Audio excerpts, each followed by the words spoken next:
तो प्यारे विद्यार्थियों नमस्कार, स्वागत है आप सबका एक और नए वीडियो में।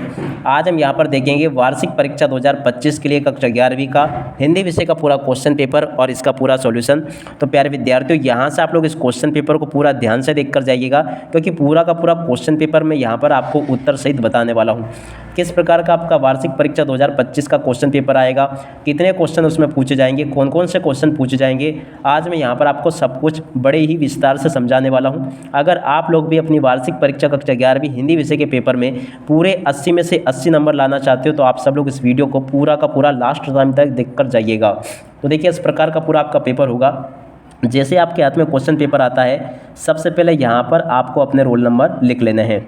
कक्षा 11वीं का आपका वार्षिक परीक्षा का क्वेश्चन पेपर है और आपका हिंदी विषय के लिए कोड होगा 051। ये आपका विषय कोड होगा और ये आपके पेपर का कोड होगा। इस प्रकार का पूरा पेपर होगा आपका और टोटली आपके पेपर में 23 क्वेश्चन आपसे पूछे जाएंगे। 80 नंबर का पूरा पेपर होगा। अब उसी के नीचे से यहाँ से आपसे ये निर्देश आपको दिए गए हैं, तो आप सब लोग इन निर्देशों को भी अच्छे से पढ़ लेना और पूरा का पूरा पेपर समझ लेना। ये निर्देश आपके पेपर के लिए यहाँ पर आपको दिए गए हैं और इसके बाद में इस प्रकार का आपका पूरा का पूरा पेपर आएगा। आपके पेपर में इस प्रकार का बार कोड भी दिया होगा। अब चलो जल्दी से हम आगे बढ़ते हैं, समझते हैं कि आपका पूरा पेपर परीक्षा में किस प्रकार का पूछा जा रहा है और आपको अपने इस क्वेश्चन पेपर का सॉल्यूशन कैसे पूरा कंप्लीट कर लेना चाहिए। देखिएगा इस प्रकार का पूरा पेपर होगा आपका, यहाँ से आप लोग देख कर जाइएगा। ये आपका पेपर रहा, आप सब लोग इसको पढ़ लें और समझ लें अच्छी प्रकार से। पहला क्वेश्चन लिखा है, निम्नलिखित प्रश्नों में से सही विकल्प का चयन कर लिखिए। पहला क्वेश्चन, चिरागा किसके लिए ते था? देखिएगा हर एक घर के लिए तेख था। उसके बाद में अगला क्वेश्चन, जहाँ कारण न होने पर भी कार्य का होना बताया जाए वहाँ अलंकार होता है। तो देखिएगा वहाँ पर विभावना अलंकार होता है। सोने का किला किसकी रचना है? तो देखिएगा रचना सत्यजीत राय की। अगला क्वेश्चन, क्षेत्र का तद्भव है। तो देखिएगा क्षेत्र का तद्भव क्या होगा? खेत। यहाँ से आप सब लोग देख ले, क्षेत्र का तद्भव क्या आ जाएगा? खेत। अगला क्वेश्चन, मधुबनी चित्रकला किस प्रांत की है? तो देखिएगा मिथिला प्रांत की है ये। अगला क्वेश्चन पढ़ते हैं, सर्कुलर को हिंदी में कहते हैं। तो देखिएगा सर्कुलर को हिंदी में कहते हैं परिपत्र। इसका राइट आंसर क्या आ जाएगा? छठे का ब। तो इस प्रकार से आप सब लोग इसको देख लें। अब चलो जल्दी से हम आगे बढ़ते हैं। आगे की आपके पेपर में जो क्वेश्चन पूछे जा रहे हैं उनको देखते हैं और उनके सॉल्यूशन को देखते हैं। तो देखो प्रश्न नंबर 2 जो होगा ना, उसमें रिक्त स्थान पूर्ति आपसे पूछी जाएगी। अब चलो हम एक एक रिक्त स्थान को देखते हैं। पहला रिक्त स्थान लिखा है, मरसिया का अर्थ होता है। तो देखिएगा मरसिया का अर्थ होता है शोक गीत। ठीक है। अगला क्वेश्चन, छायावाद के प्रमुख स्तंभ है। देखो 4 स्तंभ, कितने? 4। यहाँ से देख ले आप सब लोग। अगला क्वेश्चन, आश्रय की चेष्टाओं को कहते हैं। तो देखो उनको अनुभाव कहते हैं। अगला क्वेश्चन, विदाई संभाषण व्यंग है पर लिखी गई रचना है। तो देखो विदाई संभाषण जो ना लॉर्ड कर्जन पर लिखी गई रचना है। किस पर? लॉर्ड कर्जन पर। उसके बाद में 5वां क्वेश्चन, मुतमईन का अर्थ है। तो देखिएगा मुतमईन का अर्थ होता है आश्वस्त करना। ठीक है। अगला क्वेश्चन, संगीत के क्षेत्र में लय प्रकार की होती है। तो देखिएगा संगीत के क्षेत्र में लय जो होती है ना 3 प्रकार की होती है। कितने प्रकार की? 3 प्रकार की। तो यहाँ से आप सब लोग इन क्वेश्चन को देख लें और इनको समझ भी लें। अब इसके बाद में चलो हम आगे बढ़ते हैं, अगले क्वेश्चन को देखते हैं। देखो अगला क्वेश्चन लिखा है, संचार प्रक्रिया में प्राप्तकर्ता की प्रतिक्रिया को कहते हैं। देखो इसको कहते हैं फीडबैक। तो देखो यहाँ तक के क्वेश्चंस मैंने आपको बता दिए। अब आगे आप सब लोग इन क्वेश्चन को देख लें। यहाँ पर क्वेश्चन दिया गया है, कविता का गांधी। कविता का गांधी किसे कहते हैं? भवानी प्रसाद मिश्र को। अगला क्वेश्चन देखिएगा, जहाँ काव्य को सुनने से हृदय द्रवित हो वहाँ पर कौन सा गुण होगा? माधुर्य गुण होगा। प्रेमचंद की जोड़ी मिल जाएगी आपकी कायाकल्प से, और तुम भी आ गए में निपात शब्द भी। इस प्रकार से देख ले। घूमर की जोड़ी मिल जाएगी राजस्थान से, और स्क्रूटनी की जोड़ी मिल जाएगी एनकोडिंग से। तो देखो यहाँ से मैंने आपको पूरा का पूरा जोड़ी मिलान बता दिया। अब चलो इसके बाद में हम आगे बढ़ते हैं, अगले क्वेश्चन को देखते हैं। देखो प्रश्न नंबर 4 जो होगा ना, उसमें इस प्रकार से आपसे एक शब्द या फिर एक वाक्य में उत्तर पूछे जाएंगे। अब पहला क्वेश्चन पढ़ते हैं। इसमें क्या लिखा है, मानव शरीर का निर्माण किन 5 तत्वों से हुआ? तो देखो इसका राइट आंसर आ जाएगा पृथ्वी, जल, अग्नि, वायु और आकाश तत्वों से हुआ। ये इसका राइट आंसर होगा। अगला क्वेश्चन, अनुभाव के कितने प्रकार हैं? तो देखिएगा सात्विक, कायिक, मानसिक और आहार्य, ये अनुभाव के प्रकार होंगे। यहाँ से आप सब लोग देख लें।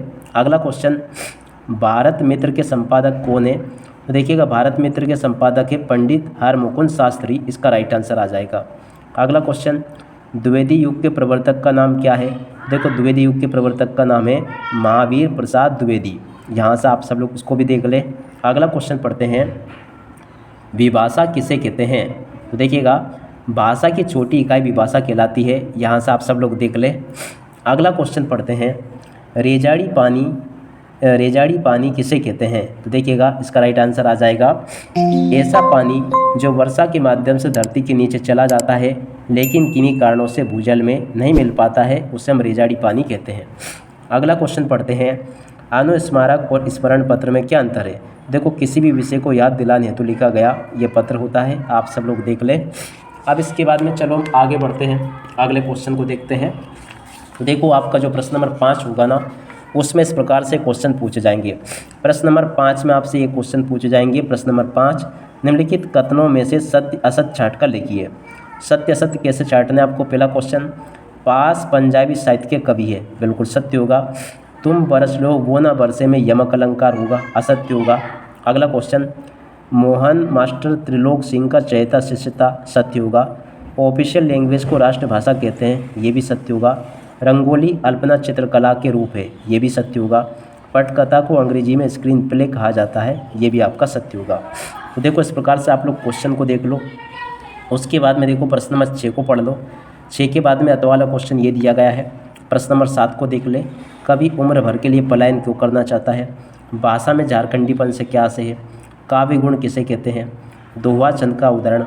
बिंब विधान योजना से क्या तात्पर्य? प्रबंध काव्य और मुक्तक काव्य में दो अंतर। भारतेंदु युग की 2 विशेषताएं बतानी है। शुक्ल युग के प्रवर्तक का नाम लिखते हुए शुक्ल युग की विशेषता आपको बतानी है। और उसके बाद में यहाँ पर आ जाते हैं, तो इन क्वेश्चन को देख लें। पातेर पांचाली फिल्म की शूटिंग का काम 2.5 साल तक क्यों चला? रजनी संपादक से क्या सहायता मांगती है? विज्ञापन लेखन की कला के बारे में क्या जानते हैं? निर्देशानुसार वाक्यों को परिवर्तित करना आपको। इन क्वेश्चन को भी देख लो आप सब लोग। प्रश्न नंबर 14 ये लिखा है, शास्त्रीय संगीत और चित्रपट संगीत में 2 अंतर आपको बताने हैं। समाचार के तत्व लिखने हैं। पीत पत्रकारिता से क्या से है? और भवानी प्रसाद मिश्र अथवा त्रिलोचन का काव्य परिचय आपको देना है। अब इसके बाद में चलो हम आगे बढ़ते हैं, आगे के क्वेश्चन देखते हैं। देखो आगे आपके पेपर में क्वेश्चन पूछे जाएंगे। प्रश्न नंबर 17 को देख ले। 17 के बाद में देखो ये 18 लिखा है। प्रश्न नंबर 19 ये दिया गया है, आप सब लोग इसको भी पढ़ लें पूरा यहाँ तक का। अब इसके बाद में देखो इन क्वेश्चन को पढ़ लें, ये सभी के सभी ऐसे क्वेश्चन है जो कि आपके पेपर में आपसे पूछे जाएंगे। प्रश्न नंबर 20 ये लिखा है, हम तो एक एक करी जाना, ये वाला आपके पेपर में आएगा। इस प्रकार के क्वेश्चन देख लें। और प्यारे विद्यार्थियों देखिएगा यहाँ पर मैं आपको बता दूँ कि आपके पेपर में जो ऑब्जेक्टिव क्वेश्चन पूछे गए हैं उन सभी का सॉल्यूशन तो मैंने यहाँ पर आपको दे दिया, मगर आपसे जो प्रश्न नंबर 6 से लेकर 23 तक के जो क्वेश्चन पूछे गए हैं इनका सॉल्यूशन आपको मैं बहुत ही जल्दी उपलब्ध करवा दूंगा। क्योंकि अगर एक ही वीडियो में मैं आपको पूरा सॉल्यूशन देता तो इससे वीडियो बहुत ही ज़्यादा लंबा हो जाता, और फिर आप लोग भी जानते हो कि लंबे वीडियो आपको पसंद नहीं आते हैं।